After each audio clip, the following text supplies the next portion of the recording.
కార్యక్రమానికి విచ్చేసినటువంటి ఉత్తరాంధ్ర పెద్దలకు మరి అలాగే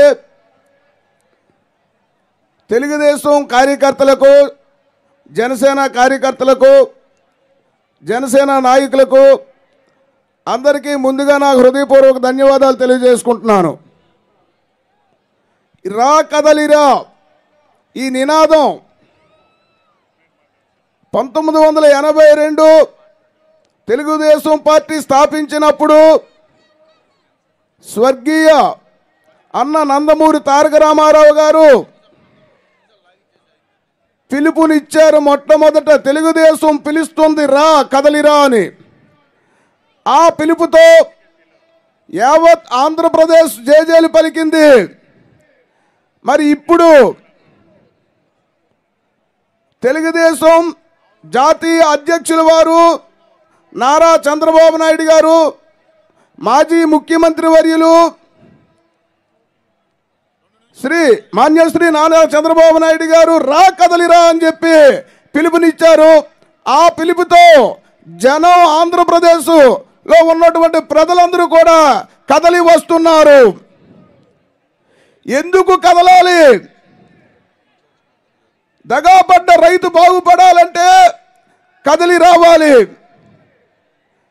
బడుగు బలహీన వర్గాలు బాగుపడాలంటే జనం కదలి రావాలి. ఉద్యోగాలు లేకుండా నిరుద్యోగులుగా మిగిలిపోయినటువంటి యువతకు ఉపాధి కలగాలంటే మీరందరూ కూడా కదిలి రావాలి.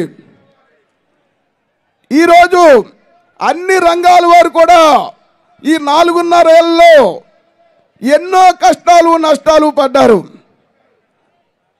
తెలుగుదేశం ప్రభుత్వం ఇచ్చినటువంటి సంక్షేమ పథకాలన్నీ తుంగలో తొక్కి మాయ మాటలు చెప్పి మోసం చేసి గద్దెనెక్కినటువంటి జగన్మోహన్ రెడ్డి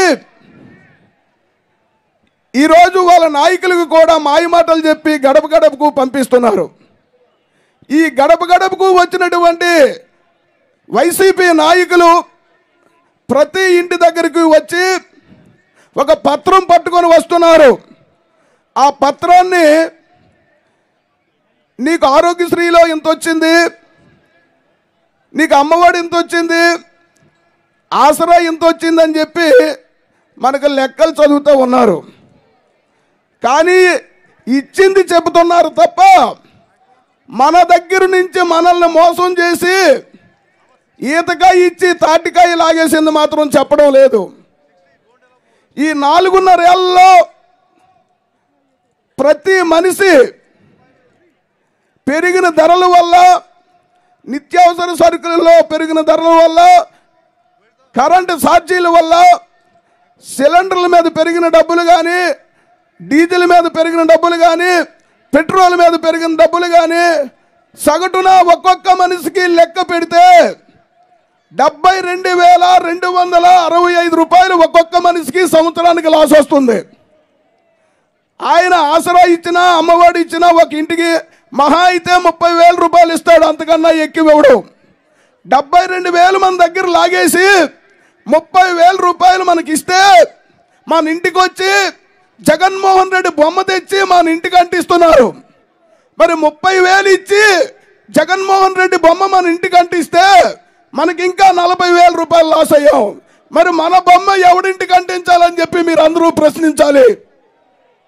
కాబట్టి సమయం తక్కువ ఇచ్చారు.